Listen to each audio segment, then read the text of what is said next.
keempat Ustadz Kukuh Setiawan, Kamis kelima Ustadz Abu Aslam.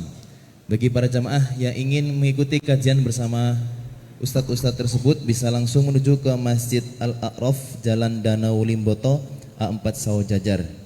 Dan untuk para jamaah di kajian pada pagi hari ini yang nantinya ingin menanyakan beberapa persoalan, bisa langsung dicatat dan diberikan kepada panitia, dan kami akan memilih 5 pertanyaan yang nanti akan disampaikan kepada pemateri, dan juga nanti insyaallah dari pemateri juga akan ada 5 pertanyaan untuk jamaah, dan insyaallah nanti semuanya akan mendapatkan door prize.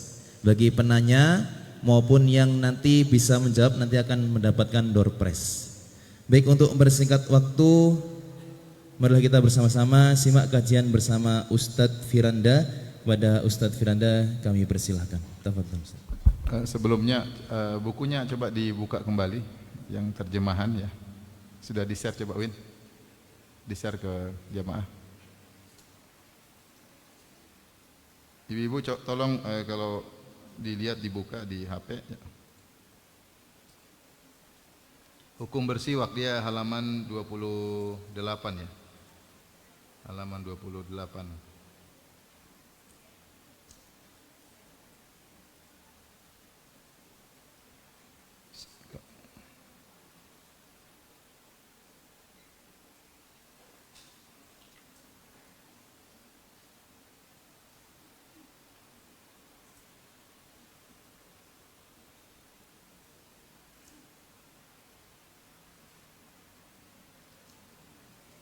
Sudah ibu-ibu? Oke.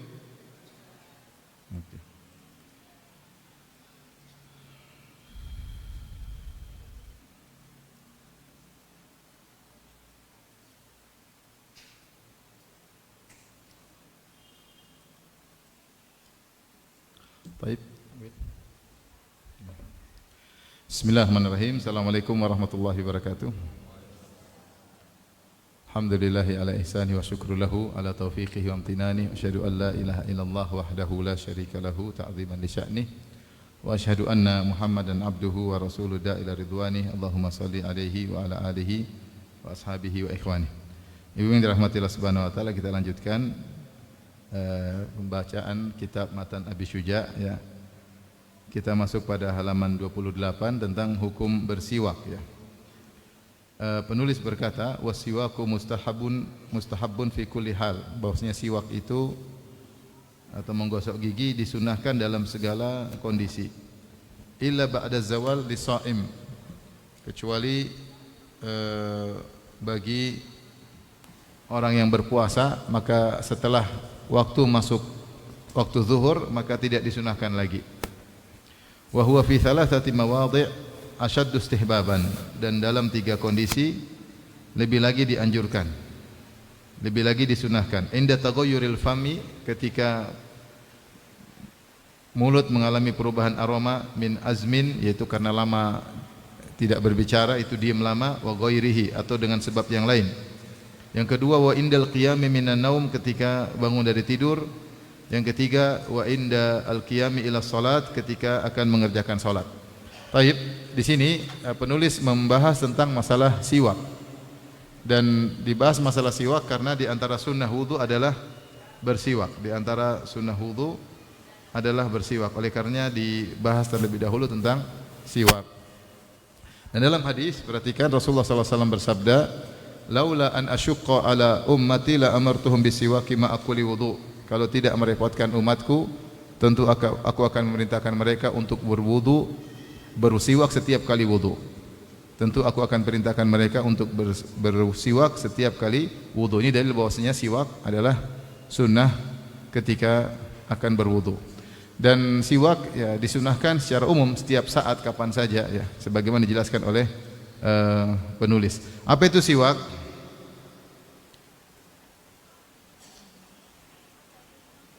Siwak itu apa ibu-ibu? Alat untuk membersihkan mulut ya. Saya bacakan di sini dari syarah kitab ini, al-alatul lati tudallaku bihal asnan ya, atau tudlaku bihal asnan. alat yang digunakan untuk membersihkan gigi ya. Wa yutlaqu 'alal fi'il, dan juga perbuatan menggosok gigi disebut juga dengan siwak. Wa tahsulu sunnah bi istimali kulli khashinin yuzilul wasakh wa udil araq al ma'ruf bis siwaki afdal wa udul araq al ma'ruf bis siwaki afdal. Dan kata penulis bahwasanya pensyarah kitab ini, semua alat yang bisa digunakan yang kasar yang bisa untuk membersihkan gigi disebut siwak. Dan tentu yang terbaik adalah kayu arak yang digunakan oleh Nabi sallallahu alaihi wasallam. Jadi siwak itu tidak harus pakai kayu ya. Kalau di luar mereka biasa pakai siwak ya, pakai kayu, karena kayu kan bisa dibawa kemana-mana. Kalau sikat gigi kan nggak enak taruh dibawa kemana-mana. Ya, tapi kalau siwak dia bisa taruh sini, sebagian orang taruh di sini. Ada teman-teman yang taruh di sini, ada yang taruh di kantong, sehingga mereka bisa bersiwak setiap saat, dan siwak itu bisa dipakai setiap saat. Ini kelebihan siwak. Ya, dia bisa dipakai setiap saat dan dia lebih sehat ya. Dan saya punya kawan kalau di Madinah biasa pakai kayu arak, tapi kalau kawan-kawan dari Afrika, teman-teman mahasiswa dulu, mereka punya kayu siwak berbeda, bukan kayu siwak yang seperti di Saudi.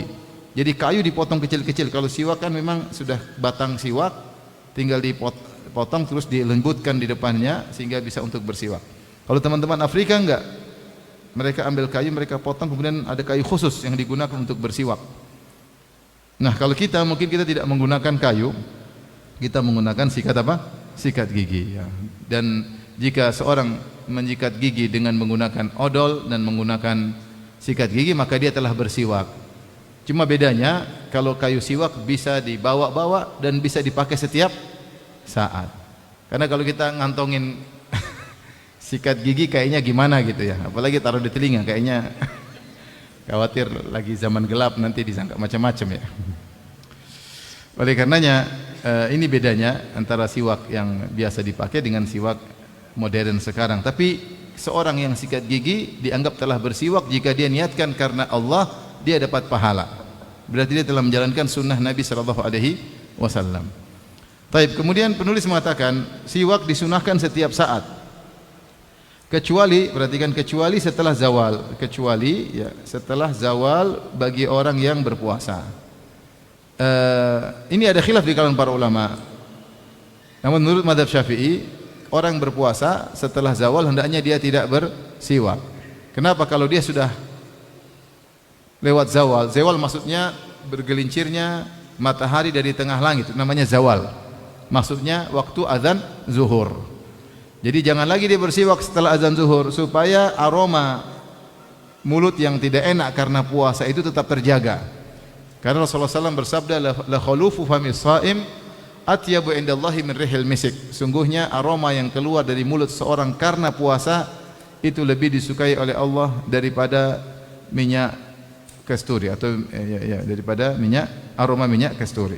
Nah, kalau dia sikat gigi lagi setelah zawal, nanti ketika dia menjelang berbuka itu aroma itu sudah enggak ada. Padahal itu aroma dituntut untuk ada. Ini pendapat sebagian ulama. Apalagi mereka mendatangkan dalil tentang kisah Nabi Musa alaihissalam ketika berpuasa 30 hari. Kemudian Allah suruh tambah lagi 10 hari. Disebutkan kenapa setelah 30 hari Nabi Musa bersiwak, sehingga aroma mulut tadi hilang. Allah suruh puasa lagi 10 hari. Ini dalam tafsir dalam surat Al-A'raf. Tapi intinya sebagian ulama yang lain mengatakan siwak dianjurkan setiap saat meskipun bagi orang berpuasa, karena aroma mulut itu bukan karena kotoran di mulut, tetapi karena udara yang keluar dari lambung. Maka seorang berpuasa meskipun dia sikat gigi tetap aja ada aroma yang tidak enak. Ala kulli hal, kalau ada orang yang bersiwak, dia berpuasa, dia bersiwak setelah azan zuhur, maka menurut mazhab Syafi'i adalah makruh. Makruh tanzih, bukan haram, tapi apa makruh. Menurut mazhab yang lain enggak, tapi intinya kita sekarang bicara tentang mazhab Syafi'i. Maka seorang kalau mau bersiwak ketika berpuasa, dia usahakan bersiwak sebelum azan zuhur, sebelum azan zuhur. Adapun waktu yang lain semuanya kapan saja bersiwak boleh. Kemudian lebih ditekankan bersiwak pada 3 kondisi. Pertama, ketika berubah aroma mulut karena lama diam, min azmin, lama diam. Terlalu lama dia mulut tertutup, akhirnya muncul aroma yang tidak enak, maka hendaknya dia bersiwak. Kalau dia tidak berpuasa, siwak kapan saja oke. Atau sebab-sebab yang lain, seperti misalnya karena lama tidak makan dan minum. lama tidak makan dan tidak minum juga membuat aroma mulut tidak enak. Atau mengkonsumsi sesuatu yang bau aromanya, misalnya makanan yang baunya tidak enak ya, pete dan semisalnya, maka hendaknya dianjurkan dia bersiwak. Kemudian yang kedua, di antara sunnah yang ditekankan adalah bangun tidur. Rasulullah SAW kalau bangun tidur beliau bersiwak. Ya. Kemudian juga ketika hendak sholat, baik sholat wajib maupun atau sunnah tadi kita juga tambahkan dalam hadis, yaitu ketika berwudu. Kata Rasulullah SAW, laula an asyqa ala ummati la amartuhum bisiwaki ma'akuli wudu. Kalau tidak merepotkan umatku, tentu aku akan menyuruh mereka bersiwak setiap kali wudu. Dalam hadis yang lain, la amartuhum bisiwaki inda kulli salat. Kalau tidak merepotkan umatku, aku akan perintahkan mereka untuk bersiwak setiap kali salat. Dalam sebagian riwayat setiap kali wudu. Jadi bersiwak mau salat atau ketika wudu, hukumnya adalah sunnah. Inilah kenapa penulis membawakan pembahasan siwak muqaddimah sebelum membahas tentang masalah wudu. Paham Ibu-ibu? Baik, kita lanjut. Sekarang kita bahas tentang masalah wudu ya. Jadi seorang berusaha kalau bersiwak niatkan karena Allah. Jadi jangan dia merasa beribadah saja ketika pegang kayu siwak. Dia pegang sikat gigi juga dia sedang bersiwak. Dan Rasulullah SAW bersabda, as-siwaku matharatun lil fam wa mardatun lirrabb. Sungguhnya siwak itu membersihkan mulut dan mendatangkan keridhaan Allah Subhanahu wa taala. Allah suka kalau kita bersiwak kemudian kita baca Quran, kita salat. Sehingga orang kalau mulutnya bersih, dia baca Quran dia semangat. Kalau mulutnya bersih, dia salat pun dalam kondisi apa? Semangat. Karena mulutnya bersih, maka mendatangkan keridhaan Allah Subhanahu wa taala. Jadi ketika bangun tidur kita siwak niatkan karena Allah agar kita dapat pahala. Karena bersiwak itu ibadah kepada Allah Subhanahu wa taala. Bahkan Nabi sebelum meninggal dunia, Nabi bersiwak. Dalam hadis yang sahih Al-Bukhari, Rasulullah SAW ketika akan meninggal dunia dan dia bersandar di pangkuan Aisyah radhiyallahu anha, tiba-tiba ada Abdurrahman bin Abi Bakar, yaitu saudaranya Aisyah radhiyallahu anha, jenguk dan dia sedang bersiwak. Maka Rasulullah SAW memandang siwak tersebut lama. Kata Aisyah, saya ngerti Rasulullah ingin bersiwak. Maka Aisyah berkata kepada Nabi, ya Rasulullah, akhudhuhu lak, aku ambilkan siwak ini buat engkau. Rasulullah SAW sudah tidak mampu lagi ngomong. Rasulullah SAW cuma beri isyarat dengan wajahnya, dengan kepalanya, menganggukkan kepalanya. Maka Aisyah pun ngambil siwak yang sedang dipakai oleh Abdurrahman bin Abi Bakar. Ya, kemudian dia ambil sisi yang lain, kemudian dia bersihkan. Aisyah bersihkan, Aisyah gigit-gigit sampai basah, lunak. Kemudian baru Aisyah kasih Nabi sallallahu alaihi wasallam. Baru Rasulullah SAW bersiwak dengan siwak yang baru digigit oleh siapa? Aisyah radhiyallahu anha. Makanya Aisyah bangga, kata Aisyah, Rasulullah meninggal sementara air liurku bercampur dengan air liurnya. Kenapa? Karena Aisyah baru menaruh air liurnya di siwak. Kemudian Rasulullah bersiwak dengan siwak tersebut. Kemudian beliau menunjukkan ke atas, beliau berkata, ma'ar rafiqil a'la, yaitu Allah kasih dia pilihan mau hidup abadi atau berkumpul dengan orang-orang yang telah mendahuluimu dari orang soleh. Maka Rasulullah mengatakan, aku milih untuk berkumpul dengan mereka. Maka Rasulullah SAW meninggal dunia. Jadi di antara aktivitas yang dilakukan oleh Nabi sebelum meninggal adalah apa? Bersiwak. Maksud saya, kita ini hidup berusaha segala kegiatan kita cari pahala, terutama perkara-perkara sunnah. Maka kalau kita bersiwak, jangan kita cuma sekedar niatkan membersihkan mulut aja, tapi kita berniat ini sedang menjalankan apa? Sunnah Nabi. Dan kalau kita sudah bersiwak, kita ngobrol sama pasangan juga enak, ya enggak? Kalau enggak bersiwak, ababnya itu mengerikan. Tapi kalau sudah bersiwak kan enak ngomong, pede. Makanya Nabi SAW kalau masuk rumah, karena Nabi SAW idza dakhala al-bait bada'a bisiwak. Rasulullah SAW kalau masuk rumah pertama dia kerjakan siwak dulu sebelum ngobrol sama istri-istrinya. Siwak dulu biar pede, kan namanya aroma mulut itu penting. Bahkan Rasulullah ketika ingin menikah, Rasulullah SAW kirim Ummu Sulaim radhiyallahu anha dalam hadis yang hasan riwayat Imam Ahmad. Rasulullah suruh cek wanita itu, kata Rasulullah SAW, syummi unzuri ila rukubaiha wa syummi awaridha. Wahai Ummu Sulaim, coba lihat tumit wanita tersebut. Karena orang Arab dulu melihat tumit, dia mengetahui bagaimana fisik wanita tersebut. Kemudian kata Nabi, wa syummi awaridha, ciumlah di sekitar mulutnya. Maksudnya wanita ini bersihan atau kemprohan. Karena akan menjadi pasangan hidup. Kalau pasangan hidup ternyata cantik tapi ternyata tidak pernah sikat gigi kan masalah ya. Masalah atau tidak? Masalah besar. Taib. Oleh karenanya di antara sunnah adalah sikat gigi. Kita kegiatan sehari-hari. Kita cari pahala, dapat pahala. Saya nasihat diri saya pribadi. Banyak kegiatan sehari-hari kalau kita tidak niatkan karena Allah nggak dapat pahala. Jadi pakai sendal itu kan kegiatan sehari-hari. Tapi kita pakai kaki kanan duluan, lepasin kaki kiri duluan. Ya. Banyak kita kalau pakai sendal, pakai kaki kanan duluan, lepas kaki kanan juga duluan. Kita rubah sunnah Nabi, kalau pakai kaki kanan duluan, kalau lepas sendal kaki kiri duluan. Dan ketika kita menjalani demikian, ini dapat pahala. Ini kegiatan sehari-hari. Tapi bedanya kalau kita tidak niatkan, tidak dapat pahala. Kalau kita niatkan, dapat pahala. Rasulullah SAW bersabda, innamal a'malu bin niat. Amalan tergantung apa? Niat. Taib. Paham ibu-ibu? Kita lanjut sekarang wudu. Ada yang mau kita bahas di sini wudu? Kayaknya panjang hari ini ya. Kita bahas ya. Wudu, dan dia adalah bersuci, syarat salat ya. Syarat sah salat. Kita akan bahas tentang syarat-syarat wudu. Perhatikan ibu-ibu, syarat-syarat wudu. Kemudian kita bahas juga kewajiban-kewajiban wudu. Kemudian kita bahas sunnah-sunnah wudu, kita bahas makruh-makruh wudu, kita bahas pembatal-pembatal wudu. Batal-batal wudu.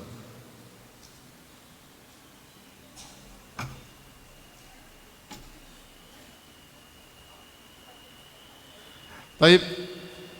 Kita bacakan sebelum kita masuk pada kewajiban-kewajiban dan sunnah-sunnah dan makruh-makruh, pembatal-pembatal, kita bahas dulu syarat-syarat wudu. Ini disebutkan oleh ulama yang lain dan tidak disebutkan dalam buku Matan Abi Syuja karena perkara yang sudah ma'ruf. Ini sekedar pelengkap ya. Tentunya orang berwudu supaya diterima syaratnya dia harus apa? Islam. Kemudian tamyiz itu maksudnya dia ngerti. Kalau dikasih tahu ngerti ya. Anak kalau dikasih tahu udah ngerti, maka wudunya sah, sholatnya juga sah. Tapi kalau dia belum ngerti ya enggak. Ya, namanya al-mumayyiz. Jadi anak kalau umur 5 tahun, 6 tahun dikasih tahu udah ngerti, wudu begini, kamu sholat harus ya, itu sholatnya sah itu. Sholatnya apa? Sah karena dia mumayyiz. Kemudian ingat yang digunakan harus air tahur. Yang sudah kita bahas sebelumnya itu air yang suci dan mensucikan. Kemudian tidak ada penghalang antara air dan kulit. Jangan sampai pakai kutex, ada cat mengenai kulit, maka ini air tidak mengenai apa? Kulit. Maka kalau wudu ternyata kulit terhalangi dengan penghalang seperti cat dan yang lainnya ya, seperti saya sering ditanya oleh para ibu-ibu, ada yang menggunakan misalnya alat kosmetik yang dia seperti cat menghalangi air, maka ini enggak boleh. Tapi kalau tidak menghalangi air maka tidak jadi masalah. Kemudian bagi orang yang mengalami salasil, yaitu pembatal wudu yang berkesinambungan, maka menurut mazhab Syafi'i dia berwudu ketika masuk waktu. Contoh pertama, selalu keluar air kencing. Ada orang yang namanya salasil baul, setiap menit ada tetesan, setiap menit ada tetesan, setiap 5 menit ada tetesan. Oh seperti gini, hadasnya tidak pernah berhenti.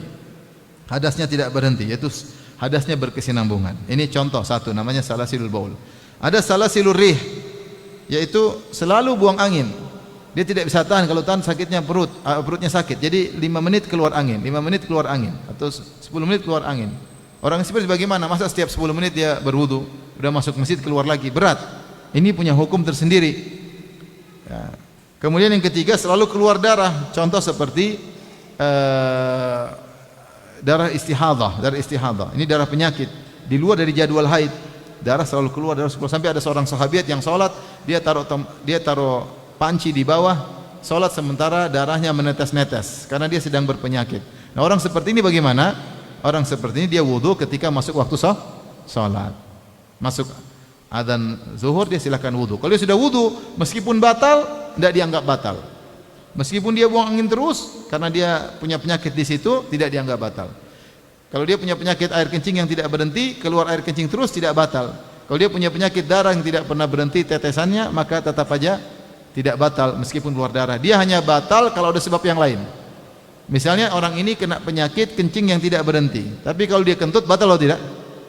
Batal karena dia diberi uzur pada penyakitnya. Sama orang yang selalu buang angin, dia berwudu ketika adzan zuhur, dia berwudu.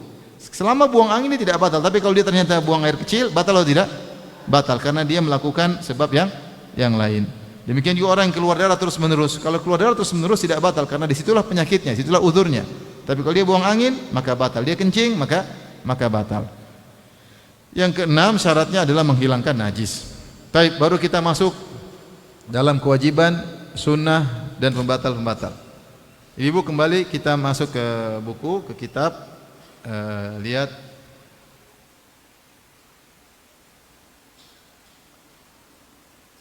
Lihat halaman berapa? 31. Halaman 31. Coba buka halaman 31 ya.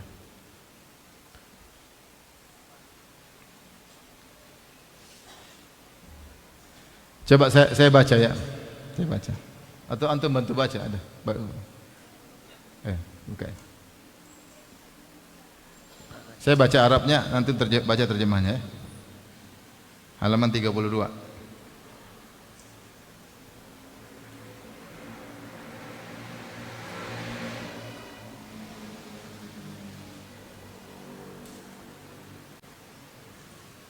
Bentar, saya baca Arabnya dulu ya, sebentar.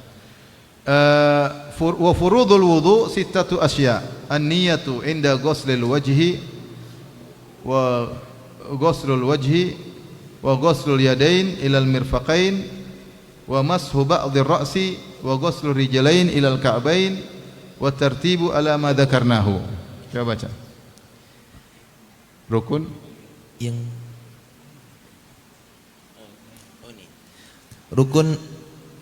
Rukun fardu wudu ada 6. Rukun atau fardu wudu ada 6, yaitu 1. Niat ketika membasuh muka. Perhatian, niatnya itu harus ketika membasuh muka. Dan ini kaidah dalam mazhab Syafi'i. Jadi seorang kalau melakukan ibadah, maka harus ada niat, dan niat itu tempatnya di hati. Adapun melafalkan niat menurut mereka itu hanyalah sunnah. Tentu ada khilaf tentang melafalkannya. Tapi kalau niat di hati semua ulama sepakat harus ada niat. Nah, menurut mazhab Syafi'i niat tersebut harus dihadirkan ketika melakukan kewajiban yang pertama. Dan dalam wudu kewajiban yang pertama adalah membasuh muka. Maka niat itu dihadirkannya ketika membasuh wajah, bukan sebelumnya, bukan setelahnya. Makanya rukun wudu adalah berniat ketika membasuh wajah, karena membasuh wajah adalah kewajiban pertama dalam wudu. Paham? Makanya ketika sholat agak susah, karena dalam kewajiban pertama dalam sholat adalah takbiratul ihram. Nah, seorang menurut mazhab Syafi'i kalau dia bertakbiratul ihram, dia haruskan hadirkan niat sambil bertakbiratul ihram. Ini agak kurang konsen, makanya kadang-kadang mereka ulang-ulang. Karena saya niat sholat zuhur, tapi saya juga harus memahami Allahu Akbar. Untuk menggandingkan keduanya agak susah. Beda kalau kita membasuh wajah, kita nggak mikirin apa-apa, yang penting basuh wajah. Ini sekedar kaidah dalam mazhab Syafi'i bahwasanya niat rukun yang merupakan rukun adalah di hati, namun dihadirkan ketika melakukan kewajiban yang pertama. Baik, yang berikutnya. Yang kedua, membasuh muka. Ya. Ketika membasuh kedua tangan sampai sebatas siku. Keempat, mengusap sebagian kepala. Kelima, membasuh kedua kaki sampai sebatas mata kaki. Dan keenam, tertib berurutan sesuai dengan yang telah kami sebutkan. Oke. Jazakallah. Baik, kewajiban wudu ada 6. Yang pertama, niat ketika membasuh apa? Muka ya. Yang kedua, membasuh muka. Yang ketiga, membasuh apa? Membasuh kedua tangan hingga apa? Siku. Maksudnya siku masuk, yaitu siku masuk. Siku juga masuk, kena. Jadi bukan sampai di bawah siku, tapi siku juga apa? Masuk. Kemudian yang keempat, mengusap sebagian kepala. Sebagian kepala. Kita akan bahas satu-satu. Yang kelima, membasuh kedua kaki hingga mata kaki. Yang keenam, tertib. Tertib maksudnya urutannya. Dari 1, 2, 3, 4, 5 ini enggak harus tertib, tidak boleh terbalik. Enggak boleh terbalik. Baik, kita akan bahas. Ini disebut dengan rukun wudu atau fardul wudu. Artinya apa? Jika ditinggalkan salah satunya, wudu tidak sah.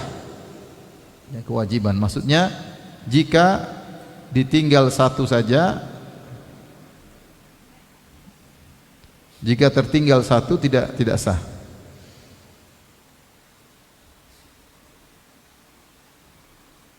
Maka tidak sah. Jadi kalau ada orang berwudu tapi dia lupa mengusap kepala, wudunya sah atau tidak? Tidak, karena ada satu rukun yang dia tinggalkan. Kalau orang berwudu ternyata lupa membasuh kaki, wudu sah atau tidak? Tidak, karena ada satu rukun yang ditinggalkan. Tapi tadi niat sudah kita bahas. Dalam mazhab Syafi'i niat ada dua, niat di hati dan itu sepakat rukun. Yang kedua niat yang dilafalkan, seperti nawaitu al-wudu atau nawaitu usolli fardhu dhuhri kalau salat ya. Dan dalam mazhab Syafi'i dibahas ini masalah melafalkan niat. Itu adalah masalah khilafiyah.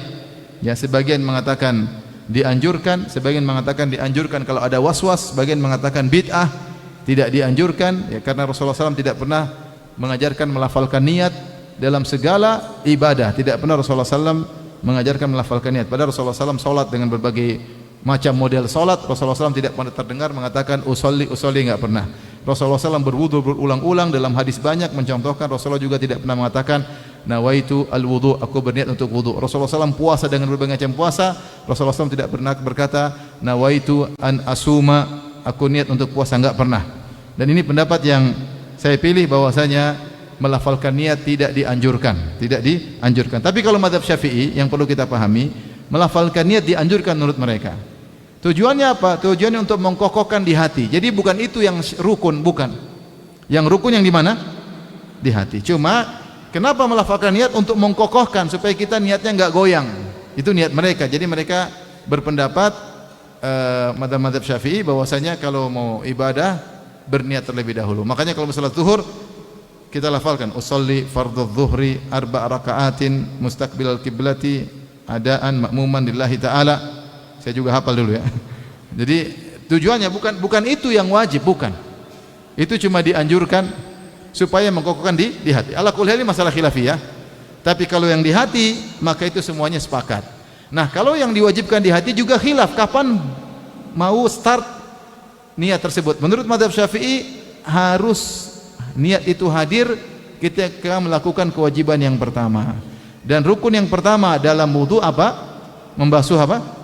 Wajah ya. Selain niat yang pertama dalam basuh wajah. Jadi harus dipasang ketika sedang membasuh wajah. Jadi ketika basuh wajah dalam hati. Kalau ucapin nawaitul wudu sebelum aktivitas. Tapi menghadirkan dalam hati kapan? Ketika membasuh wajah yang pertama dalam hati, aku berniat untuk wudu. Nah itu. Sekedar ini wawasan ya, agar kita tahu ya, ini perbedaan-perbedaan di kalangan para ulama. Tapi yang kedua, membasuh, jadi membasuh wajah sekali. Rukun wudu membasuh wajah berapa sekali. Kemudian membasuh kedua tangan hingga siku. Membasuh kedua tangan ya, sebagian dalam Al-Qur'an, ya ayyuhalladzina amanu idza qumtum ila sholati faghsilu wujuhakum. Wahai orang beriman, jika kalian hendak salat, basuhlah wajah kalian. Wa aydiyakum ilal marafiq, dan basuhlah tangan kalian sampai ke siku ya. Yang penting kena, mau begini dari atas ke bawah, dari bawah ke atas, dari siku ke tangan ke siku, enggak ada masalah ya. Yang penting semuanya apa? Kena. Dan siku masuk. Dalam sebagian riwayat Rasulullah SAW memutar tangannya ke siku. Jadi siku ini juga masuk sekali. Yang wajibnya cuma apa? Sekali. Kedua, tiga hukumnya sunnah. Paham? Tapi yang ketiga, mengusap sebagian kepala. Menurut mazhab Syafi'i, kalau seorang mengusap sebagian kepala jelas ini kepala ya. Kalau dia punya rambut, dia kena rambut sekali sudah sah.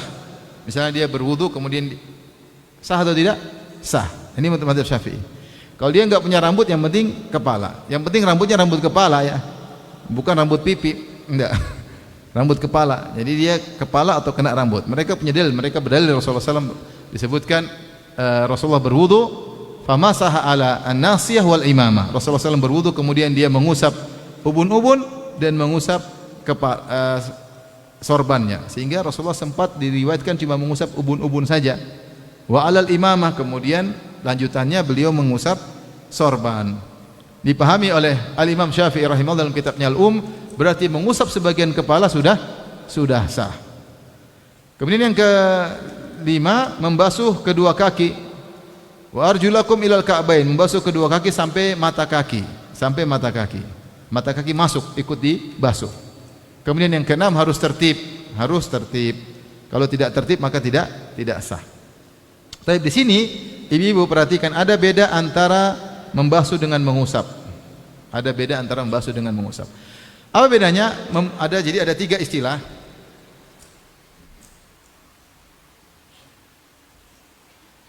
Perhatikan, ada namanya mengusap. Ini satu. Yang kedua namanya membasuh. Yang ketiga namanya ad-dalq, menggosok. Mengusap namanya al-masah. Membasuh namanya al-ghuslu. Menggosok namanya ad-dalqu, ad-dalqu. Kalau kepala namanya mengusap. Mengusap itu tidak pakai air, maksudnya diguyurkan di kepala, enggak. Jadi cuma tangan basah baru diusap. Nanti ini juga kita lakukan ketika kita bahas tentang mengusap sepatu. Jadi bukan diguyurin air di sepatu, yang penting tangan sudah basah. Itu namanya mengusap. Jadi dalam wudu ada satu mengusap di bagian kepala. Jadi bukan ambil air terus gini, enggak, tapi air yang penting tangan basah kemudian diusap. Kalau membasuh, air harus jalan di wajah kita, di bagian anggota tubuh. Jadi air harus jalan. Jadi kalau air sudah jalan, maka dikatakan membasuh. Kalau dalq ada, tangan kita menggosok. Itu lebih daripada sekedar membasuh. Artinya kalau kita nyalain air keran, kita kasih gini-gini, nggak usah kita gosok, sah atau tidak? Sah, karena sudah termasuk membasuh. Tapi kalau kita imrarul yad alal udhu, kita jalankan tangan kita ke tangan, itu lebih afdal karena dia menggosok. Paham? Menggosok lebih tinggi daripada sekedar membasuh. Paham ini istilahnya ya? Dari sini makanya dikatakan kalau orang wudu hanya sekedar pakai kispray, tidak sah karena tidak ada aliran air. Tidak ada aliran air, maka tidak dikatakan membasuh. Kalau mau airnya dituangin ke tanah baru dijalanin pakai tangan. Paham? Inilah sempat ada permasalahan mengenai apa hukum berwudu dengan pakai semprotan yang, jadi bawa semprotan itu enggak. Kalau kepala oke, karena kepala cuma disyaratkan apa? Mengusap. Adapun tangan, kaki, wajah harus dibasuh, dan dibasuh itu artinya aliran apa? Air ke kulit, itu namanya membasuh. Kalau dalq dengan digosok ya. Paham ibu-ibu? Baik, kita kembali lagi.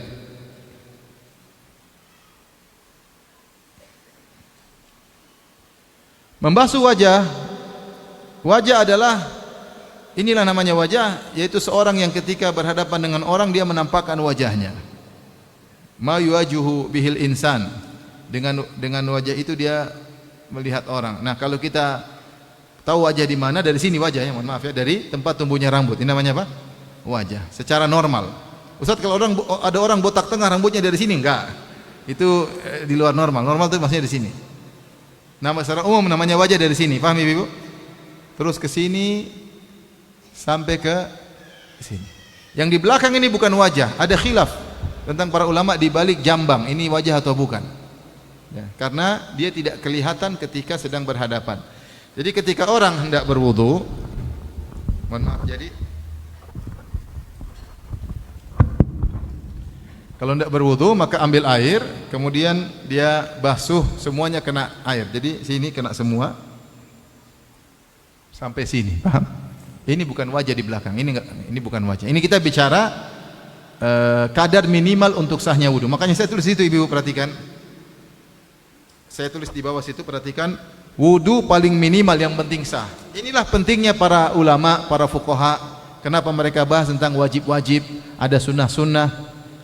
Buat apa? Buat kita tahu kadar minimal. Mana, kapan dikatakan minimal wudu kita sah? Kapan dikatakan minimal solat kita sah? Kapan dikatakan minimal haji kita sah? Maka dibahaslah rukun, wajib. Ada beda rukun dengan wajib, ada sunnah, ada makruh, ada pembatal. Inilah fungsi para ulama yang mereka telah membaca berbagai macam dalil kemudian mereka menyimpulkan. Jadi ketika dibahas tentang wajib-wajib wudu ini, bukan kita maksudnya ini wudu yang terbaik, bukan. Tetapi ini bahas tentang wudu minimal yang penting apa? Sah. Nanti kita akan bahas ketika cara mandi minimal sah seperti apa, sholat minimal sah seperti apa. Kalau bisa lebih dari itu, sunnah-sunnahnya lebih baik. Nah, membasuh wajah rukun wudu cuma dibasuh sekali dan mengenai seluruh anggota wajah. Paham? Jadi jangan berwudu asal-asalan cuma ternyata cuma begini, sini nggak kena, nggak boleh. Ini harus kena ini. Ini kan bagian wajah ini. Kalau cuma begini, nggak kena dia. Sini nggak kena, lolos. Jadi harus kena semuanya, diputar begini, biar kena semuanya. Coba praktek. Ya, sudah. Sekali, yang wajib sekali. Ini kesepakatan ulama semuanya. Ya. Ya, kita belajar fikih itu mau mazhab apa aja nggak ada masalah. Yang penting kita tahu mana kesepakatan. Ada masalah khilaf kita sebutin agar kita ada wawasan sehingga kita tahu mana pendapat ini. Kita terserah nanti milih yang mana. Tapi kita bahas kalau ini kesepakatan ulama semuanya. Jadi kalau membasuh wajah harus semuanya kena anggota wajah. Taib. Sekali. Yang kedua, membasuh kedua tangan hingga siku. Nah ini dibasuh. Mau dari atas, dari bawah, dari tangan, dari jari-jari, ingat ya, dari jari kuku semuanya sampai ke siku. Sikunya kena sekali saja. Kalau kita taruh keran, kita buka gini kena basah, sah atau tidak? Sah karena sudah membasuh. Kalau kita mau tambah dengan diusap lebih baik, namanya dal karena Rasulullah SAW mengusap. Rasulullah SAW mengusap ya. Ini yang ketiga. Jangan sampai, hati-hati, seorang hanya dari sini aja, di antara kesalahan seorang ketika wudu, dia pertama sunnah, melakukan sunnah mencuci kedua tangan. Ketika masuk dalam wudu, dia hanya mencuci dari siku, pergelangan tangan sampai apa? Siku. Salah, tidak sah. Harus diulang lagi dari ujung kuku sampai siku. Enggak boleh berwudu cuma siku sampai pergelangan tangan, tidak sah. Karena Nabi Allah mengatakan, wa aydiyakum ilal marafiq, tangan kalian seluruhnya sampai ke siku. Sekali. Yang wajib cuma berapa? Sekali. Kemudian yang keempat, mengusap kepala. Di sini ada khilaf di kalangan para ulama. Sebagian ulama mengatakan harus seluruh kepala. Kenapa? Karena Rasulullah SAW ketika berwudu selalu mengusap seluruh kepala. Adapun Nabi ketika mengusap ubun-ubun karena dia pakai sorban. Jadi Rasulullah pakai sorban begini. Rasulullah buka sorbannya sedikit. Rasulullah ketika berwudu dia usap ubun-ubun, kemudian dia lanjutkan ke sorban.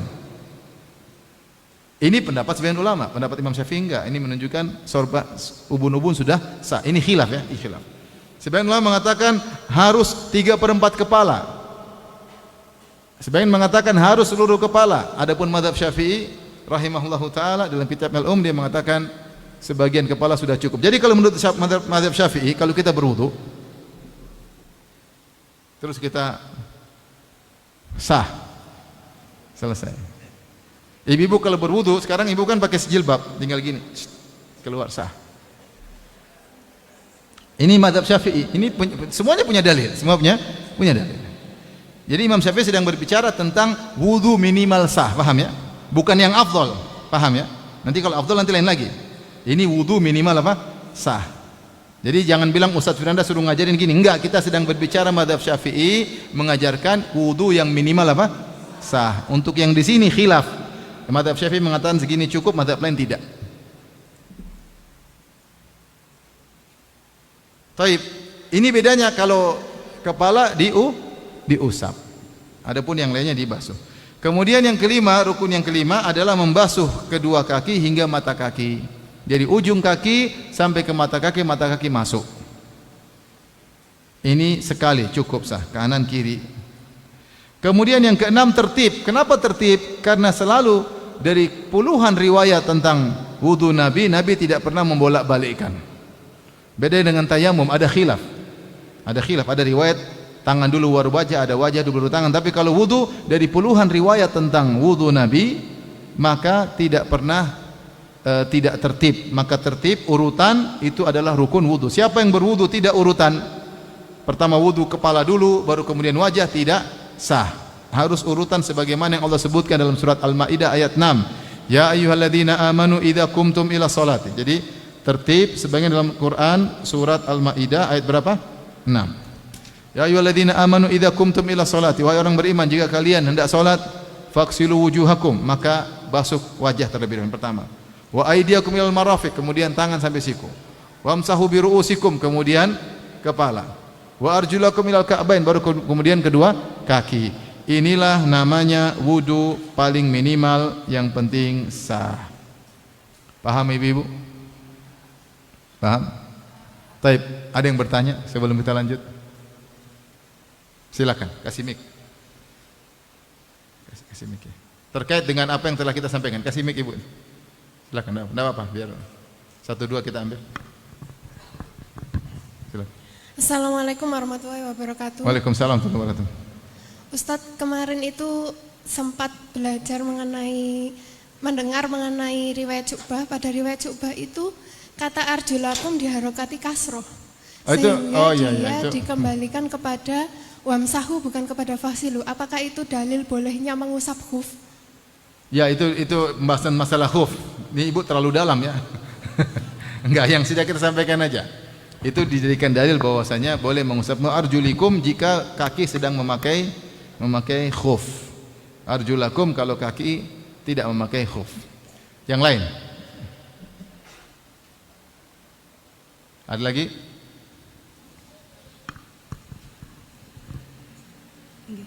Bismillah, afwan Ustaz. Ya. Menanyakan masalah yang tertib itu.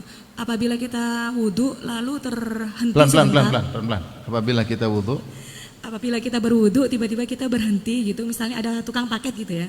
Lalu kita wudu, kita hentikan, lalu kita lanjutkan lagi, apakah itu termasuk tertib? Apakah masih tertib begitu? Ya. Ada jeda waktu, selang waktu antara kita. Kalau sudah ngobrol ketawa ketih, mending ulang ya. Dalil yang benar bahwasanya kalau sudah kering anggota wudu sebelumnya maka harus diulang. Misalnya saya mengusap wajah, terus apa? Saya terima telepon panjang 10 menit kemudian, boleh nggak saya lanjut? Udah kering wajah, nggak boleh. Kalau masih basah saya boleh lanjut. Intinya demikian ya. Sederhananya demikian. Mengucapkan bismillah nanti belum pelan-pelan. Kita ini aja dulu. Ini ibu udah pada pintar semua, masya Allah. Kita bahas dulu yang di sini, ibu. Ya. Oke, kalau gitu kita lanjut aja. Nanti sudah selesai baru kita lanjut. Oke. Taib, kita lanjutkan. Ini paham yang penting ibu ya. Insya Allah. Ibu menuntut ilmu, niatkan ini menuntut ilmu itu ibadah ya. Ibadah bukan cuma puasa, bukan cuma baca Quran. Menuntut ilmu juga ibadah yang agung, dan dia adalah zikrullah. Allah berfirman, "Fas'alu ahla dzikri in kuntum la ta'lamun." Tanyakanlah kepada ahli yang berzikir kalau kalian tidak tahu. Maksudnya apa? Ahli ilmu. Bukan tukang zikir, enggak. Zikir sini maksudnya apa? Ahli ilmu. Demikian juga para ulama menafsirkan tentang salat Jumat, fas'au ila dzikrillah. Idza nudiya lis-salati min yaumil jum'ati fas'au ila dzikrillah. Kalau diserukan azan Jumat maka segeralah menuju zikrullah. Zikrullah itu maksudnya khutbah. Khutbah Jumat isinya materi tentang ilmu. Jadi ketika seorang menuntut ilmu, dia sedang berzikir kepada Allah. Dalil yang lain, Nabi bersabda, "Ad-dunya mal'unatun." Maksudnya kita serius kalau ngaji, Ibu. Saatnya kita serius, udah pada tua-tua kan, ngapain ngaji enggak serius? Kalau masih muda mungkin main-main ngajinya. Sekarang udah pada tua. Ngaji yang serius. Udah tua apa masih muda? Hah? Masih muda ya, dibanding umur 70 tahun ya. Baik. Apa kata Nabi sallallahu alaihi wasallam? Ad-dunya mal'unatun wa mal'unun ma fiha illa dzikrullah wa mawalah wa alimun wa muta'allimun.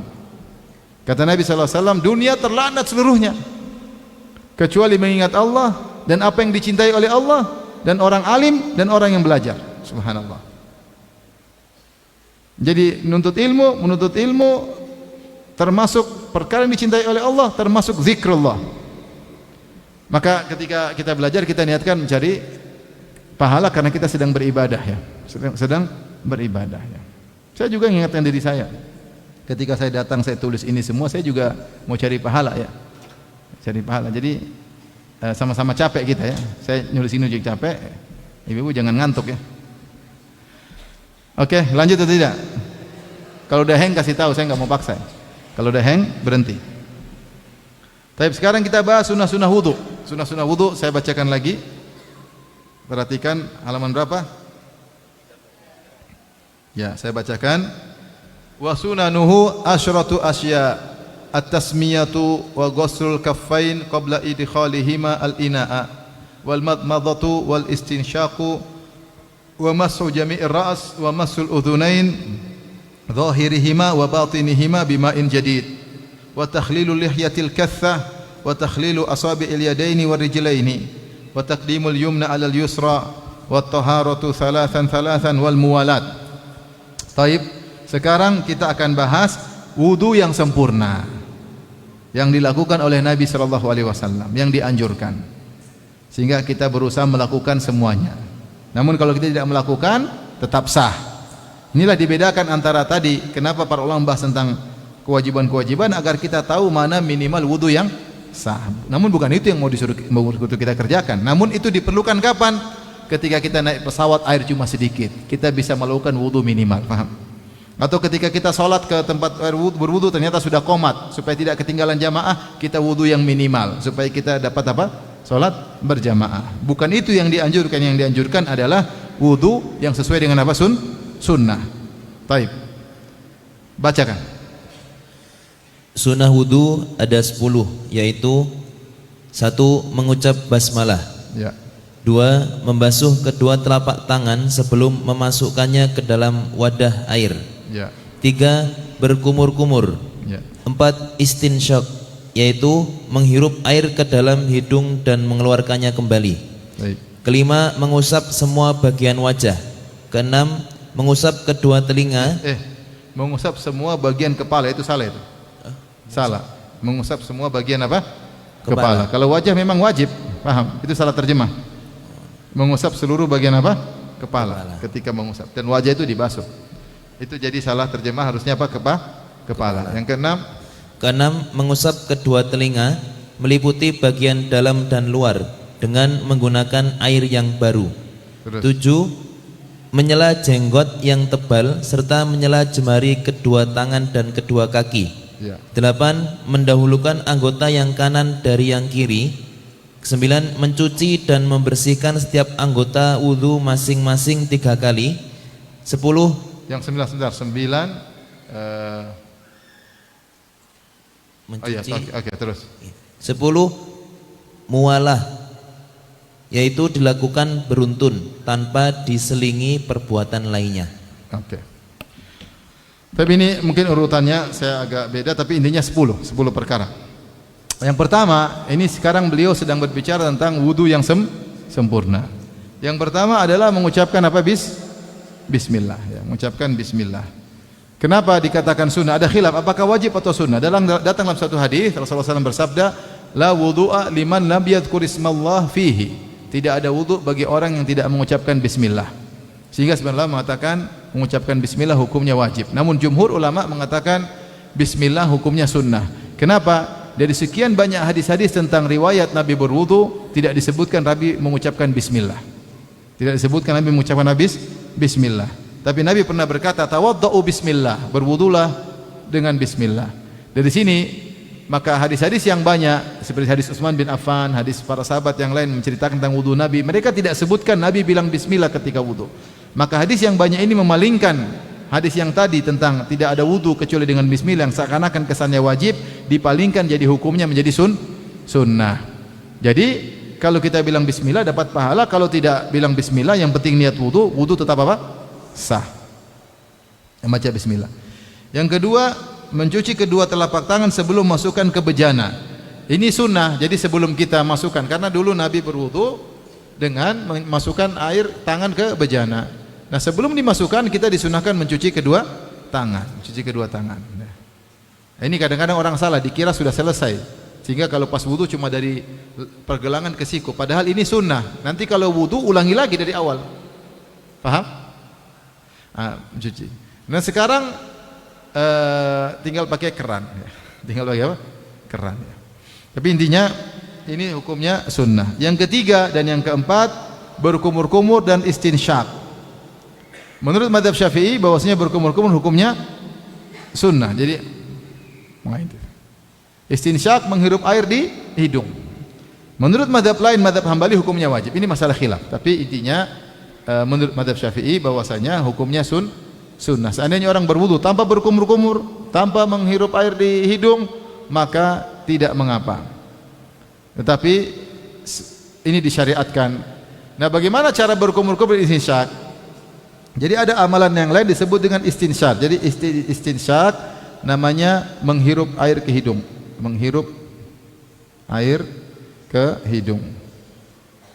Tapi kalau sudah dihirup, dikeluarkan enggak? Nah, dikeluarkan itu namanya istinsyar. Istinsar. Namanya istinsar ya. Ada konsekuensinya, ada namanya istinsar.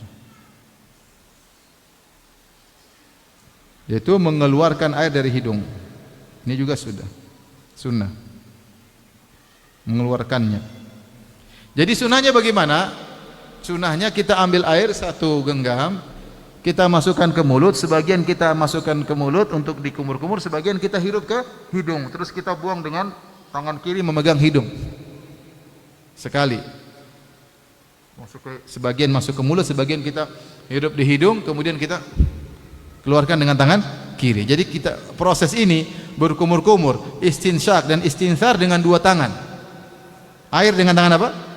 Kanan, masukkan sebagian ke mulut, masukkan sebagian di hidung, kemudian dihembuskan dengan megang hidung dengan tangan kiri. Paham? Sampai berapa kali? 3 kali. Ini sunnah. Jika tidak dilakukan, wudu tetap apa? Sah. Coba ibu-ibu, gini. Ya. Ya. Bisa juga tanpa pegang juga, tapi kita mau sunnah. Sunnahnya dengan memegang tangan kiri kemudian dihembuskan. Taib yang berikutnya adalah mengusap seluruh kepala. Jadi di antara wudu yang sunnah, seluruh kepala diusap. Dan ini contoh dari Nabi SAW. Kata perawi, bada abi muqaddami ra'si. Rasulullah SAW memulai dari awal kepalanya. Thumma dhahaba bihima ila qafahu. Kemudian Rasulullah bawa sampai ke lehernya. Thumma raja ila al-makani alladhi bada'a min. Kemudian Rasulullah balikkan lagi begitu. Ini sunnah. Yang begini minimal wajib. Ya kalau kita sudah tahu sunnah, mau mazhab manapun begini. Ini mazhab Syafi'i loh. Kita bahas buku mazhab apa? Syafi'i. Nanti kalau ada yang berdulu, Muhammadiyah, enggak, bukan Muhammadiyah. Ini mazhab Syafi'i pun demikian. Mazhab Syafi'i yang kau praktekkan begini, itu yang minimal apa? Sah. Ya, yang minimal sah. Kalau yang sunnah dalam mazhab Syafi'i, mazhab manapun, Rasulullah kalau berwudu sampai semuanya, paham? Dalam riwayat yang lain, Rasulullah juga pernah berwudu begini. Bisa dua cara. Jadi cara pertama begini.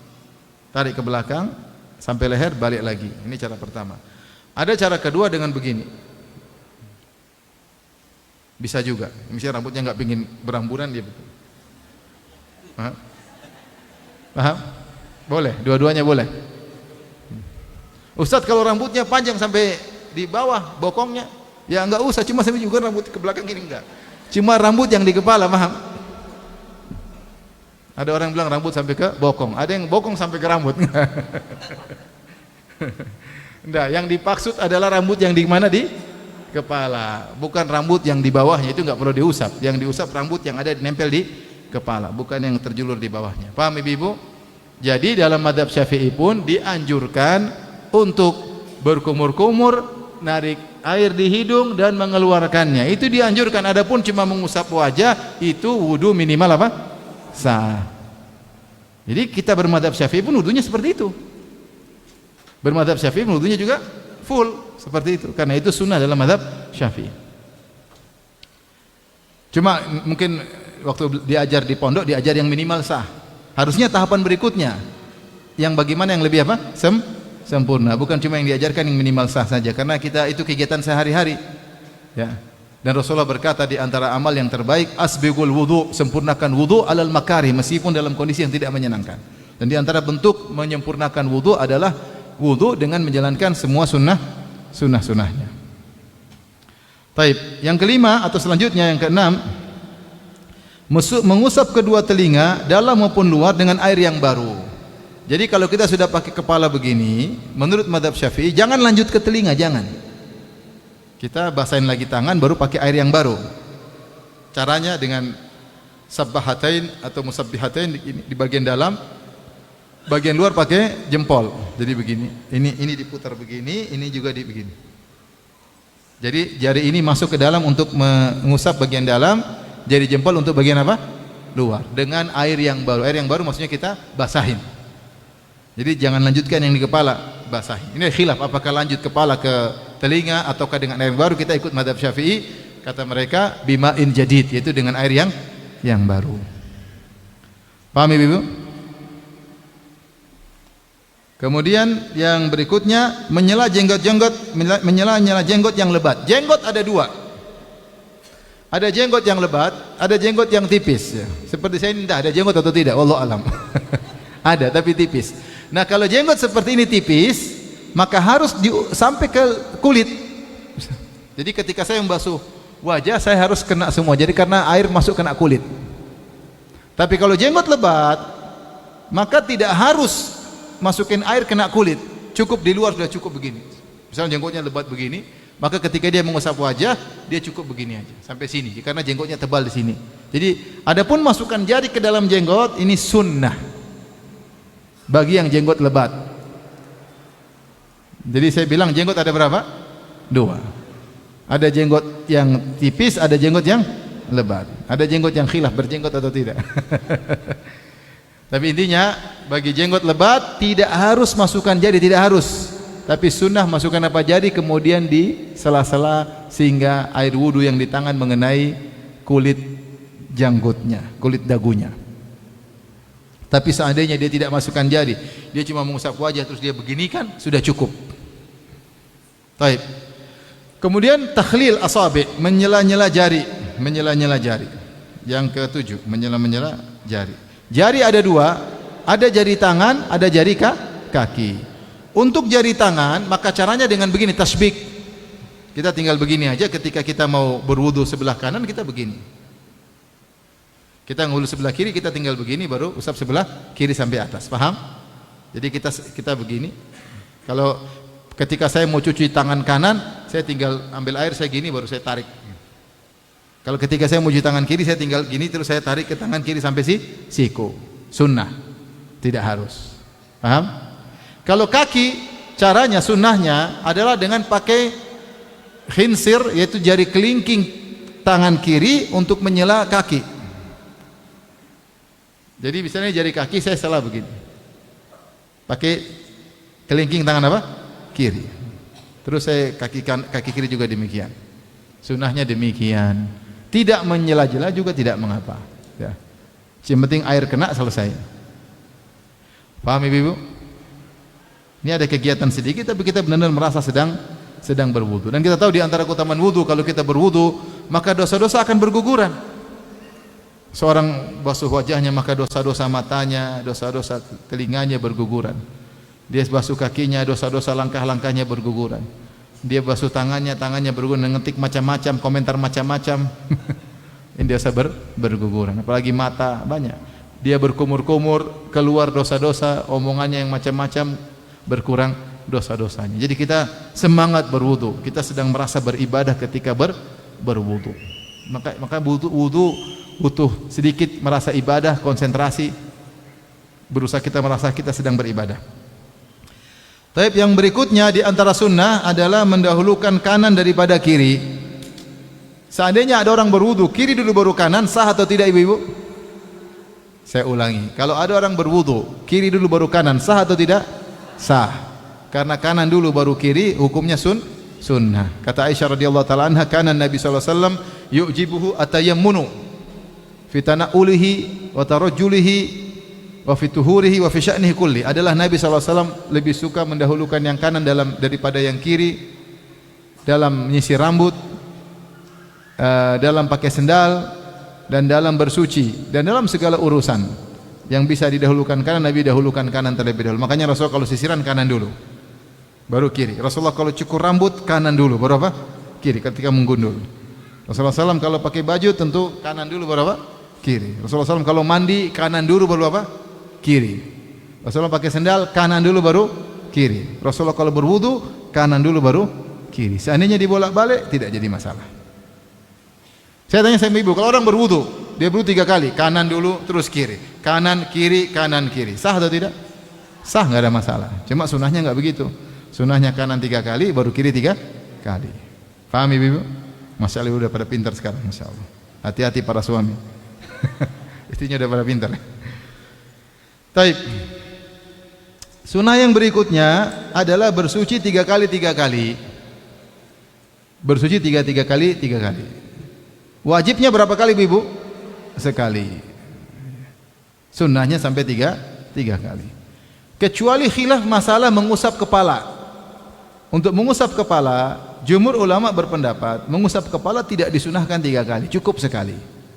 Kenapa? Karena tidak dimaksud untuk mengenai basah-basahan. Beda dengan wajah. Kalau wajah memang membasuh sehingga kita berharap dengan yang kedua lebih sempurna, yang ketiga lebih sempurna. Tapi kalau mengusap kepala kan secukupnya. Yang penting basah, tangan basah, tidak diguyur, maka sekali sudah cukup. Karenanya diriwayatkan dalam hadis Rasulullah SAW yang sahih hanya mengusap kepala cuma sekali. Tetapi mazhab Syafi'i berpendapat lain. Menurut mazhab Syafi'i datang dalam riwayat Rasulullah SAW berwudu salatan. Rasulullah SAW pernah berwudu marratan. Rasulullah SAW pernah berwudu sekali-sekali semuanya. Rasulullah SAW juga pernah berwudu 2 kali semuanya. Dan Rasulullah SAW pernah berwudu 3 kali. Kata mereka ini umum mencakup mengusap kepala 3 kali. Makanya teman-teman kalau lagi berwudu, saudara-saudara kita 3 kali. Ya, itu mazhab Syafi'i. Ya. Yang wallahu alam yang lebih tepat sekali sudah cukup. Tapi itulah mazhab Syafi'i. Yang penting ini semuanya pandangan berbeda dalam masalah dalil. Ya, punya pandangan masing-masing. Jadi yang wajib cuma yang berapa? Sekali. Yang kedua, yang ketiga tidak wajib. Taib ini sunnah yang disebutkan dalam kitab Matan Abi Syuja. Saya sempurnakan tambahan dari kitab Al-Fiqhul Manhaji yang ditulis oleh para ulama Syafi'iyah, 3 orang ulama Syafi'iyah. Ya, Al-Fiqhul Manhaji dan juga sudah terjemahkan dalam bahasa Indonesia. Ada tambahan beberapa, ini sebagai tambahan wawasan. Yang ke-11 perhatikan, di antara sunnah adalah bersiwak sebelum berwudu. Sudah kita sebutkan tadi. Sebelum berwudu kita bersiwak. Yang kedua adalk, yaitu menjalankan tangan. Ya, ini sunnah. Imrarul yad alal udhi. Jadi ya ini sunnah. Seandainya kita enggak jalanin tangan ke anggota wudu, kita cuma taruh keran kita gini aja, sah atau tidak? Sah. Ya sudah paham insyaallah. Kemudian yang berikutnya italatul ghurrah. Ini juga khilaf di kalangan para ulama, tapi kita bicara mazhab Syafi'i. Sebab khilafnya karena ada mazhab, ada pendapat al-Imam sahabat Abu Hurairah. Abu Hurairah meriwayatkan hadis Rasulullah SAW bersabda, "Inna ummati yud'auna yaumal qiyamati gurran muhajjalina min atharil wudu." Ada yang bertanya, Rasulullah, umat manusia kan ketika dibangkitkan hari kiamat sangat banyak. Bagaimana Anda mengenal kami? Anda enggak pernah kenal kami. Kita muncul belakangan ini banyak sekali. Dari mana membedakan umat Islam sama non muslim atau umat Islam dengan umat nabi-nabi yang lainnya? Bagaimana bedanya? Rasulullah berkata, "Inna ummati, sungguhnya umatku, yud'auna yaumal qiyamah, akan dipanggil pada hari kiamat, gurran muhajjalin, yaitu dalam kondisi bercahaya, min atharil wudu, bekas wudu." Jadi wajah bercahaya, tangan bercahaya, kaki bercahaya. Nah, gurrah pada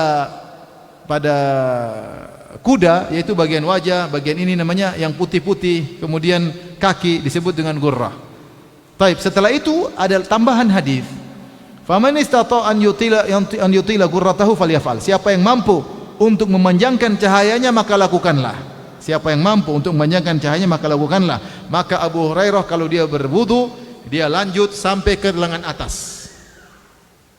Paham? Ini Abu Hurairah radhiyallahu anhu. Dia kalau berwudu lanjut sampai lengan atas sampai mau kena ketiak. Sampai mau ketiak. Jadi dia lanjut. Karena dia berpendapat cahayanya biar panjang, bukan cuma sampai siku. Karena hari kiamat akan dipanggil dengan cahaya bekas wudu. Kalau gitu cahayanya diperpanjang sampai menuju ke ketiak. Paham? Ketika dia mengusap wajah juga sampai ke ubun-ubun supaya cahayanya semakin banyak sampai ke leher. Ketika dia mengusap kaki bukan cuma sampai mata kaki, sampai di betis supaya cahaya panjang. Ini bagian ini diperhatikan oleh para ulama. Di lafal hadis yang disepakati, ya. Inna ummati yud'auna yaumal qiyamati gurran muhajjalin min atharil wudu. Titik. Sungguhnya umatku akan dipanggil pada hari kiamat kelak dengan cahaya, terlihat cahaya bekas wudunya. Terus ada tambahan di akhir hadis, siapa yang mampu memperpanjang cahaya wudunya maka lakukanlah. Khilaf. Ahli hadis mengatakan ini perkataan Abu Hurairah, bukan hadis Nabi sallallahu alaihi wasallam. Dan beliau berijtihad sehingga ketika beliau berwudu beliau tambahkan. Sementara sahabat-sahabat yang lain tidak melakukannya. Sahabat-sahabat tidak, dan Nabi tidak pernah melakukannya. Nabi paling full cuma sampai di lewat syaru'a fil adud, cuma baru lewat siku, baru awal lengan atas, tidak sampai ke ketiak. Rasulullah tidak. Rasulullah juga ketika berwudu cuma lewat mata kaki sedikit, sampai masuk ke betis sedikit aja, tidak sampai ke betis, enggak. Rasulullah juga ketika membasuh wajah tidak sampai ke leher, enggak ada dalilnya, dan tidak sampai ke kepala. Sehingga kita bingung masalah khilafiyah, saya lebih cenderung pada pendapat mayoritas bahwasanya tidak disunnahkan untuk sambung ke betis atau lengan atas, enggak, ketika berwudu. Tapi ini pendapat sahabat mulia Abu Hurairah radhiyallahu anhu dan diikuti oleh mazhab apa? Syafi'i. Jadi kalau kita orang berwudu dia sampai ke atas, itu ada khilaf memang masalah itu. Paham Ibu? Jadi menurut mazhab Syafi'i sunnah seorang berwudu sampai ke lengan atas. Sunnah seorang berwudu sampai ke betis. Ini semuanya ada pendapat ya. Kita sampaikan ini pendapat mazhab Syafi'i. Baik, perhatikan sini. Memanjangkan al-ghurrah yaitu pertama membasuh kepala sampai ubun-ubun, yang kedua membasuh tangan sampai ke lengan atas ya. Bahkan sampai ke ketiak, yang ketiga membasuh kaki sampai betis. Ini menurut mazhab Syafi'i. Kemudian sunnah yang berikutnya, sunnah ke-14, air sedang, tidak lebih tidak kurang. Tidaklah kita berwudu juga dengan sedikit air, enggak sunnah. Dan kita juga tidak berwudu dengan air yang banyak-banyak, sedang. Rasulullah SAW berwudu dengan 1 mud. 1 mud itu adalah seperempat sok. 1 sok itu ukuran 4 begini, arba'atu amdad. Seperti kalau ukuran beras sekitar 2,5 kg beras. Kalau kita taruh di plastik, itulah ukuran volume. Jadi sok itu volume, bukan takaran berat. Tapi kalau dikonversikan beras dari volume kepada ukuran berat, 1 sok itu kira-kira 2,5 kilogram apa? Beras ya. 4 kali ini. Nah, Rasulullah ketika berwudu airnya kurang lebih segini, 1 mud. 1 mud itu kira-kira segini. Ini kira-kira berapa mili? Ada yang tahu enggak? Hah? Segini ya. Jadi kalau kita ambil beras kira-kira segini, kemudian berasnya wajar. Itu namanya 1 mud. Jadi bukan juga air aqua sedikit gini, enggak. Maksud saya kalau berwudu bukan juga air cuma air yang aqua kecil, enggak juga segitu, lebih daripada itu. Karena sunnahnya tidak kurang daripada 1 mud. Kita tidak berlebih-lebihan dan juga kita tidak kurang-kurang. Ya, kira air segini saya enggak tahu berapa mili kira-kira. Tapi inilah air yang buat wudu Nabi SAW dengan sempurna, dengan 3 kali. Bukan air yang sedikit sekali, bukan juga air 1 cairan. Jadi kalau kita putar air keran sedikit-sedikit, jangan banyak, secukupnya. Tidak juga sedikit sekali, enggak. Ya, tidak cukup. Jadi sunnahnya demikian. Kemudian sunnah yang berikutnya, yang ke-15 adalah menghadap kiblat ketika berwudu. Karena kata mereka bahwasanya inilah jihad asyraful jihad, yaitu tempat yang paling mulia untuk kita menghadapinya ketika kita sedang ibadah. Di antara ibadah berwudu, maka seorang ketika berwudu menghadap kiblat lebih afdal. Yang ke-16, tidak berbicara ketika wudu. Kalau berbicara tidak haram. Ada hadis ya, atau tidak ada hadis yang sahih yang menunjukkan larangan berbicara ketika berwudu. Boleh sambil wudu sambil berbicara. Tapi sunnahnya tidak berbicara. Kenapa? Karena Nabi SAW ketika berwudu beliau diam, seperti menghayati sedang beribadah. Dan tidak ada juga bahwasanya kalau berwudu baca, ketika basuh muka wajah baca ini, ketika cuci tangan ada baca ini, bid'ah. Tidak ada dalilnya. Yang disunahkan kita berwudu diam dan berwudu agar kita merasakan bagaimana dosa-dosa kita berguguran ketika kita sedang berwudu. Boleh enggak saya berwudu sambil berbicara? Boleh. Karena diam ketika berwudu hukumnya sunnah. 17, bertasyahud setelah wudu dan berdoa. Sunnah Nabi kalau kita sudah berwudu, kita baca asyhadu alla ilaha illallah wahdahu la syarikalah wa asyhadu anna Muhammadan abduhu wa rasuluhu. Kemudian kita berdoa, Allahumma ja'alni minat tawwabina wa ja'alni minal mutatahhirin. Kita bertasyahud dan kita berdoa ya. Inilah sunnah-sunnah ketika berwudu. Paham Ibu-ibu? Sudah dicatat? Ada yang bertanya sampai sini? Silakan.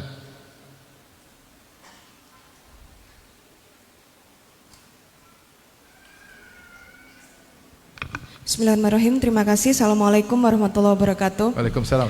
Mohon izin bertanya Ustadz, tadi dijelaskan disinggung sedikit tentang adanya khilafiyah tentang wudhu pakai spray Ustadz. Ya. Nah itu bagaimana kalau kita sudah terlanjur dulu sempat wudhu dengan spray karena keadaan mungkin kita sedang perjalanan atau gimana. Terus kemudian bagaimana ketika kita memakai skincare Ustadz, bukan make up ya. Jadi skincare seperti sunscreen dan juga pelembab itu apakah ketika wudhu harus dibersihkan terlebih dahulu? Terima kasih. Assalamualaikum warahmatullahi wabarakatuh. Jazakallah khair. Mengenai wudhu pakai spray atau saya tidak mengatakan khilaf, saya mengatakan tidak sah kecuali airnya dituangkan kemudian dialirkan, ya, dialirkan. Adapun cuma kena air maka itu tidak dikatakan membasuh. Membasuh itu air harus apa? Mengalir, ya. Saya rasa semua madhab seperti itu, ya. Jadi itu kesalahan ya, karena tidak tahu, ya, itu kesalahan.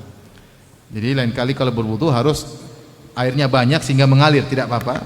Atau kita tuangkan airnya ke tangan baru kita jalankan, paham Bu ya? Yang kedua tadi apa?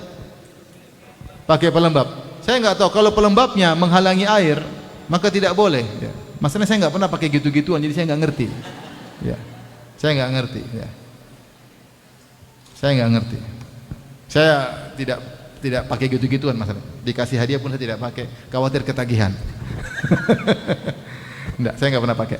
Jadi saya nggak tahu pelembab modelnya apa, apakah bisa. Kalau perempuan itu memang perempuan harus berhias, bercantik. Perempuan aja pakai emas nggak apa-apa. Kalau laki-laki pakai emas bencong. Ya. Perempuan pakai sutra memang dia untuk laki-laki ngapain? Pedikur, manicure, skincare ngapain? Jadi kayak perempuan ya. Ya kalau sunblock mungkin itu pun saya nggak pakai ya. Sunblock itu oke lah. Jadi saya nggak ngerti. Selama intinya aturannya, jika menghalangi air sampai ke kulit maka tidak sah wudu tersebut. Jika tidak menghalangi seperti minyak, misalnya saya pakai minyak wangi atau pakai misalnya minyak zaitun, itu tidak menghalangi air, paham? Ya, jadi masih bisa mengenai apa? Kulit. Tapi kalau ada yang pelembab yang benar-benar tidak, airnya tahu-tahu jadi bulat, nggak kena apa? Nggak kena kulit, maka tidak boleh. Tidak boleh. Wah, itu mengenai apakah ini skincare menghalangi wudu atau tidak, wallahu a'lam. Ya, saya nggak tahu karena saya nggak pernah pakai. Ada lagi yang bertanya? Assalamualaikum warahmatullahi wabarakatuh. Panitia yang tunjuk ya, saya tinggal dengar. Silakan. Ustadz, saya mau menanyakan untuk mencuci di kakinya tadi yang menyela-nyela itu Untuk apakah apa? Pelan-pelan Bu. Untuk membasuh mencuci kaki yang Pelan-pelan. Untuk membasuh kaki pas untuk waktu menyela-nyela itu apakah diharuskan memakai jari kelingking tangan kiri? Oh enggak, sunnahnya ya. Enggak usah sela-sela juga enggak apa-apa. Cuma sunnahnya menyela-nyela pakai jari kelingking tangan kiri. Seandainya kita pakai tangan kanan juga boleh. Cuma sunnahnya demikian karena kita memuliakan tangan apa? Kanan. Nah, ini membersihkan. Tapi kalau pakai tangan enggak ada masalah. Enggak ada masalah. Cuma sunnahnya pakai tangan kiri, pakai kelingking jari kiri. Wallahu a'lam bishawab. Syukran Ustaz. Ya. Ada lagi? Dua lagi. Assalamualaikum warahmatullahi wabarakatuh. Waalaikumsalam warahmatullahi wabarakatuh. Pak Ustadz, kemarin kami pernah belajar masalah wudhu. Ya. Itu yang kaki, apabila kaki yang pecah-pecah atau tumit yang pecah-pecah atau kapalan, itu harus digosok dahulu karena katanya tidak air wudhunya tidak masuk. Tidak masuk ke dalam daging. Karena kaki pecah-pecah kan Wallahu alam. Nanti gitu. saya belum tahu fatwanya. Ini saya cari ya. Ini menarik juga ya. Kaki pecah-pecah apakah harus digosok sampai dalam daging? Allah alam. Saya nggak tahu. Allah alam. Ini pertanyaan bagus, menarik ya. Terakhir. Assalamualaikum warahmatullahi wabarakatuh. Waalaikumsalam. Panitia ya, bukan saya yang nunjuk ya, panitia ya. Terserah. Silakan. Ustadz, tadi saya masih bingung yang masalah spray itu. Kalau kita kan Spray apa kispray? Spray kan buat tidur setahu saya. enggak, itu yang botol semprot spray itu loh Ustadz. Oh iya, semprot itu ya, apa ya? Itu kan kalau kita pas waktu tawaf itu kan kebetulan pas ngentut gitu. Lah, itu wudunya pakai spray gitu yang untuk muka. Yang tadi enggak apa-apa, tapi dituangin. Dituangin. Bukan cuma karena terlalu halus. Kecuali spraynya spray ya? Spray itu brand Ustadz. Oh iya, spray ya? Iya, botol spray. Iya, spraynya itu mungkin kalau bolongannya agak besar, dia airnya jalan. Tapi kalau terlalu halus itu enggak. Seperti terlalu soft seperti air yang pendingin itu kan terlalu soft. Jadi kena dia tidak mengalir, cuma kayak basuhan gitu aja, enggak. Itu enggak dikatakan membasuh, tapi seakan-akan mengusap. Berarti botol tutupnya harus dibuka gitu ya? Dibuka atau dia bolongannya agak gede sehingga airnya mengalir ya. Gitu ya. Ya. Oke, kita lanjut ibu-ibu. Kita lanjut berikutnya tentang makruh wudu. Ini juga dari kitab Al-Fiqhul Manhaji. Sekalian ya, karena sebenarnya kalau belajar fikih itu dari kitab kecil ke kitab besar. Tapi kita kapan mau tamat ulangi lagi kan nggak ada sempat. Jadi saya langsung aja sampaikan tambahan-tambahan yang ringan-ringan juga nggak berat ya. Makruh wudu. Apa makruh? Jadi kalau dikerjakan tidak disukai, ditinggalkan dapat apa? Pahala. Baik. Pertama, berlebihan menggunakan air ini makruh, jangan. Ya. Air terlalu banyak, wudu sampai kerannya besar sekali enggak ya. Jangan. Ya, biasa-biasa aja. Kita dianjurkan untuk jangan berlebih-lebihan. Kemudian yang kedua, mendahulukan kiri daripada kanan. Ini juga makruh, namun tetap sah wudunya. Yang ketiga, mengeringkan bekas wudu dengan handuk kecuali karena udzur. Karena misalnya terlalu dingin, airnya panas, takut terkena debu najis, maka kita usap. Tapi kalau ternyata tidak takut, tidak khawatir, mending airnya kering sendiri. Ini juga ada khilaf ya, tapi ini mazhab Syafi'i karena dalam hadis Aisyah mengatakan Rasulullah SAW setelah dari bertoharah, kemudian aku pun memberikan dia semacam handuk, kemudian disebutkan falam yuridha. Di sini ada khilaf tentang membaca hadis apa falam yuridha atau falam yaruddaha, ada khilaf. Apakah dibaca dengan Rasulullah tidak mau atau Rasulullah tidak menolak? Dua hal yang dibaca, kalau dibaca kontradiktif maknanya. Tapi intinya kalau dia usap karena ada uzur seperti dingin, maka tidak apa-apa. Atau karena airnya panas yang digunakan segera diusap, atau karena takut kena debu kotor, tidak apa-apa. Ini pembahasan kita udara biasa-biasa aja, kita habis wudu. Menurut mazhab Syafi'i berdasarkan hadis Nabi SAW, tidak usah diusap, biarin dia kering apa? Sendiri.